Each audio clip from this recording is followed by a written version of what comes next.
नमस्कार, आप देख रहे हैं खबर इंडिया न्यूज़ 30। मैं हूं आपके साथ विनोद कुर्मी। राष्ट्रीय पिछड़ा वर्ग मोर्चा द्वारा छत्रपति शिवाजी महाराज के पुत्र छत्रपति संभाजी महाराज के 369वीं जन्म जयंती के मौके पर बीना की सिंधी धर्मशाला में एक जिला अधिवेशन का आयोजन किया गया। इस मौके पर राष्ट्रीय अध्यक्ष पिछड़ा वर्ग मोर्चा के चौधरी विकास पटेल, सिद्धांत मौर्य, राष्ट्रीय विद्यार्थी मोर्चा नई दिल्ली, जबलपुर से विनोद पटेल, बीना से अरविंद पटेल के साथ कई सामाजिक लोग मौजूद रहे और पिछड़ा वर्ग की समस्याओं पर सभी ने अपनी अपनी बात रखी। आइए देखते इस खबर को। राज मुगलों का आना था, लेकिन विदेशी और एशियन पेशवाओं का क्यों आया, एक गंभीर चर्चा। इसी के साथ दूसरा विषय है फूले साहू अम्बेडकर की विचारधारा ही पिछड़े वर्ग को उनके अधिकार दिला सकती है, एक चर्चा। तीसरा मुद्दा है जाति आधारित जनगणना क्यों जरूरी है, शासक वर्ग जाति आधारित जनगणना क्यों नहीं करना चाहता है, क्या जाति आधारित जनगणना मोर्चा का छत्रपति शिवाजी महाराज के महाप्रतापी पुत्र छत्रपति संभाजी महाराज के 369वें जयंती के उपलक्ष्य में प्रथम जिला अधिवेशन 2026 सागर बीना सिंधी धर्मशाला सागर गेट के पास। तो कहा इस जन्म में कुछ नहीं मिलेगा, कहा कब मिलेगा, कहा अगले जन्म में मिलेगा। कहा अगले जन्म में क्या मिलेगा, कहा निष्काम भाव से सेवा करोगे तो ऐसा हो सकता है कि अगले जन्म में तुम भी ब्राह्मण बन जाओ। हमारे आदमी को ये जन्म की चिंता कम है, अगले जन्म की चिंता ज्यादा है। इस जन्म की है ही नहीं, अगले जन्म की इसमें बर्बाद हुआ जा रहा है। पिछड़े वर्ग की हजारों पीढ़ियों ने निष्काम भाव से ब्राह्मणों की सेवा की, इस इच्छा से कि पिछले जन्म में तो गड़बड़ी हो गई थी, शूद्र के घर पैदा हो गए। इस जन्म में पंडित जी जैसा जैसा कहेंगे वैसा वैसा करें ताकि अगले जन्म में ब्राह्मण हो। अभी तक नहीं हुई है। जब मैं कहता हूं अभी तक नहीं हुई है तो कुछ लोगों ने हमको कहा पटेल जी आप देखने गए थे। अरे अगले जन्म में हो सकता हो गए हो, क्या आप देखने गए थे? हमने कहे देखने नहीं गए थे, 1931 में अंग्रेज गिनती करवाते थे, तब ब्राह्मण 3.5% थे। और अभी लेटेस्ट नीतीश कुमार ने बिहार में गिनती करवाया तो ब्राह्मण 3% थे। जब अंग्रेज गिनती करवाते थे तो 3.5 थे, लेटेस्ट नीतीश कुमार ने बिहार में करवाया तो 3% है, मतलब बढ़े नहीं। अरे अगर 52 वाले अगले जन्म में ब्राह्मण हो गए होते तो अरे 10-20% तो बढ़ जाना चाहिए था, इनको बढ़े ही नहीं। तो ये इस बात का सबूत है कि हमारे लोगों को मूर्ख बनाने के लिए ये सारे लिखे गए और वो यूनिवर्सिटियों पे स्टैचू लगा रहे और हमारे यहाँ का आदमी जाहिल आदमी वो जाति के खांचे में गिर। तो ये एक लड़ाई थी फूले साहू अम्बेडकर की, जो लड़ाई 1848 में ज्योतिबा फूले ने शुरू किया, उस लड़ाई को साहू महाराज ने आगे बढ़ाकर बाबा साहब अम्बेडकर को दिया और बाबा साहब अम्बेडकर ने संविधान लिखकर वोट का अधिकार दिलाकर उस लड़ाई को एक मुकाम तक पहुंचाया कि जिनके पास कोई अधिकार नहीं थे संविधान में उनके लिखित अधिकार हो गए। और पीछे झाड़ू तभी तो था जब उनका राज है। ये कैसे आ गया? ये इसलिए आ गया कि ब्राह्मण मुगलों से मिले हुए थे। शिवाजी महाराज और संभाजी महाराज के खिलाफ ब्राह्मण मुगलों से मिले हुए थे। अब अगर इस दृष्टि से हम देखें कि ब्राह्मण शिवाजी महाराज संभाजी महाराज के खिलाफ मुगलों से भी मिले हुए थे और शिवाजी महाराज की सेना में बहुत बड़ी संख्या में मुसलमान भी थे। जब हम दोनों चीज समझ जाए, क्या समझ जाए एक शिवाजी महाराज की सेना में बड़ी संख्या में मुसलमान थे। उनके तोप खाने के इंचार्ज से लेकर उनकी जो जब सेना थी उसके इंचार्ज से लेकर तमाम इंचार्ज मुसलमान थे। बहुत बड़ी संख्या में मुसलमान थे शिवाजी महाराज की सेना में। उधर तमाम ब्राह्मण मुगलों की तरफ से शिवाजी महाराज के खिलाफ षड्यंत्र कर रहे थे। अगर जब हम ये दोनों बात समझते हैं, दोनों इतिहास को, सच्चाई को समझते हैं, तो हम समझते हैं कि ये जो लड़ाई थी, ये लड़ाई राजपाट की लड़ाई थी, ये धर्म की लड़ाई नहीं थी। लेकिन आज हमको, क्योंकि जब हम इतिहास की किताब पढ़ते हैं तो इतिहास में क्या लिखा है? इतिहास में लिखा है सिंधु से हिंदू बना। सिंधु घाटी की सभ्यता हमारे पूर्वजों की विकसित की गई नगरीय सभ्यता हुआ है? नहीं हुआ। एक ही भगवान अंग्रेजी कैलेंडर पे पैदा हुआ है। वो कौन भगवान है? विश्वकर्मा भगवान।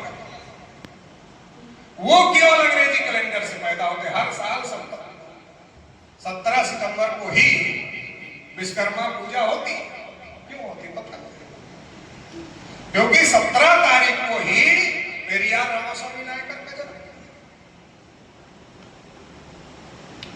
तो उसको काउंटर करने के लिए, नहीं तो अंग्रेजी कैलेंडर से भगवान तो पहले पैदा हुए, तब तो अंग्रेज आए नहीं थे, अंग्रेजी कैलेंडर था नहीं। अब अगर हम कहेंगे कि अंग्रेजों के आने के बाद भगवान पैदा हुए तो कोई पंडित मानेगा? कोई पंडित नहीं। तो थी ब्राह्मण तो बाद में आए, वो तो सिंधु घाटी में थे नहीं। जब वो सिंधु घाटी में नहीं थे, जब मुगलों ने सिंधु से हिंदू कहा, मतलब सिंधु घाटी के लोगों को हिंदू कहा, सिंधु सभ्यता के लोगों को हिंदू कहा, तो ब्राह्मण खड़े हो गए। जैसे भोपाल का आदमी भोपाली लिखता है, जबलपुर का आदमी जबलपुरी लिखता है कि नहीं लिखता है? अब भोपाल के आदमी को जबलपुरी कह दो तो हाथ उठा के खड़ा हो जाना, भैया हम भोपाली है, जबलपुरी नहीं है। लेकिन वो धर्म की लड़ाई नहीं थी। जब शिवाजी महाराज बीजापुर गए तो 700 पठानों को अपनी सेना में भर्ती किया। अगर शिवाजी महाराज की लड़ाई हिंदू मुसलमान की लड़ाई होती तो शिवाजी महाराज 700 पठानों को अपनी सेना में क्यों भर्ती करते? जब शिवाजी महाराज को औरंगजेब के आगरा के किले में कैद किया गया था, तो मदारी मेहता नाम का जो मुसलमान थे, उन्होंने शिवाजी महाराज को कैद से मुक्त कराने में, आजाद कराने में अपना योगदान किया, अपनी जान जोखिम में डाली। शिवाजी महाराज के सर पर वार किया कृष्णा भास्कर कुलकर्णी। कृष्णा भास्कर कुलकर्णी कौन था? ब्राह्मण था। किसकी तरफ से लड़ रहा था? अफजल खान की तरफ से लड़ रहा था। अफजल खान का वकील था। हमें क्या पढ़ाया जा रहा, हमें क्या बताया जा रहा? एकदम कट्टर हिंदू मुसलमान की लड़ाई शिवाजी महाराज की थी। ये आज की तारीख में हमें बताया जा रहा है। आंतरिक लड़ाई से भटकाने के लिए ही हिंदू मुस्लिम के विवाद खड़े किए जाते हैं। नरेंद्र मोदी जी द्वारा वोट लेने के लिए खुद को ओबीसी बताना, जानवरों की गिनती करना मगर ओबीसी की गिनती ना करना बड़ा अपमान है। एक बहस द सेंसस एक्ट 1948 के तहत यदि राष्ट्रीय स्तर पर पिछड़े वर्ग की जाति आधारित जनगणना हो गई तो तुरंत अधिकारों से वंचित रखने का उद्देश्य असल में पिछड़े अतिपिछड़ों को आर्थिक रूप से कमजोर करना है। यदि क्रांति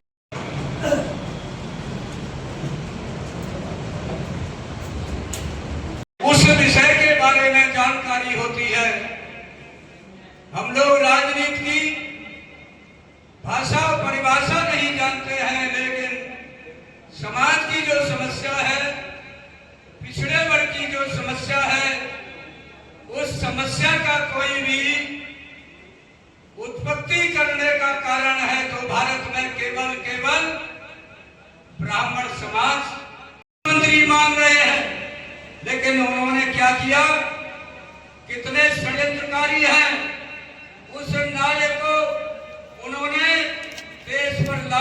लिया। उन्होंने कहा ये मुख्यमंत्री की जगह हम तुमको प्रधानमंत्री देते हैं। सारे लोग खुश हो गए, ओबीसी के सारे लोग खुश हो गए और ओबीसी हमारे उनके जान में फंसता चला गया। तो आज 76 साल की आजादी में इस देश में प्रधानमंत्री पिछड़े वर्ग का, इस प्रदेश में ज्यादातर मुख्यमंत्री ओबीसी के, फिर भी पिछड़े वर्ग की गिनती क्यों नहीं? जो प्रधानमंत्री जिसका नाम आप लोग लेते हो, जवाहरलाल नेहरू, उस जवाहरलाल नेहरू ने काका कालेलकर को धमकी दी, कहा कि क्या इस रिपोर्ट का चेयरमैन आपको इसलिए बनाया गया कि आप रियल में ओबीसी का रिजर्वेशन या ओबीसी का अधिकार बहाल करना चाहते हैं?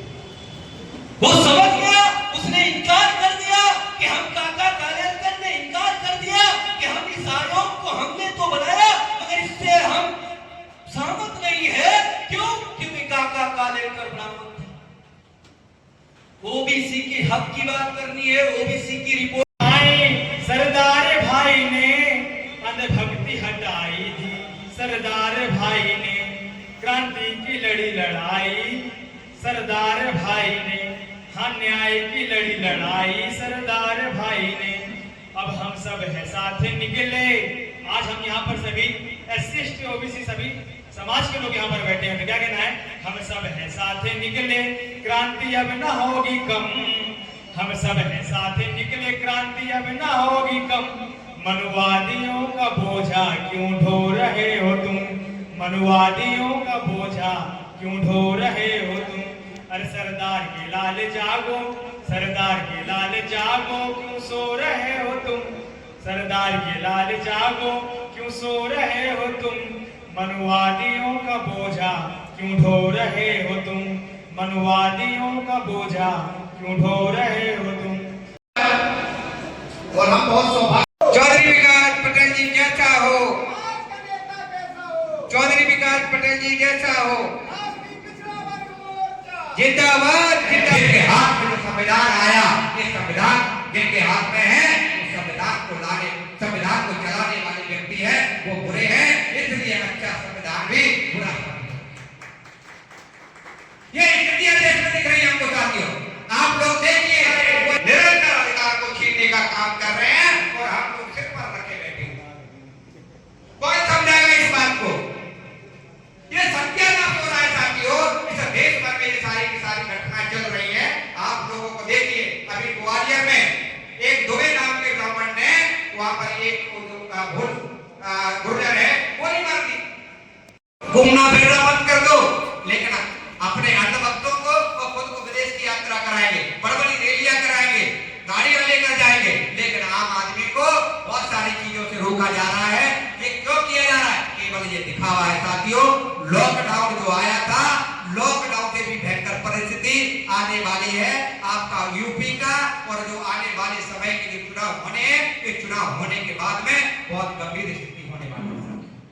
और सबसे ज्यादा इसमें जो नुकसान होगा वो ओबीसी और अंग्रेजों को भारत से बाहर भगाया था। अब उसी तरीके से जो दूसरा विदेशी हमारे ऊपर राज कर रहा है, जो हमें ही मिला हुआ है, हमसे छुपा हुआ है, उसको सत्ता शासन प्रशासन से हटाने के लिए हमारा संगठन दिन रात मेहनत कर रहा है। और इसी में हमारे माननीय चौधरी विकास पटेल जी, जो एग्रीकल्चर में 1 क्लास ऑफिसर थे, उन्होंने अपनी नौकरी का त्याग किया, अपने परिवार का त्याग किया और इस कमेरा समाज को जागृत, संगठित और अधिकार दिलाने के लिए 24 घंटे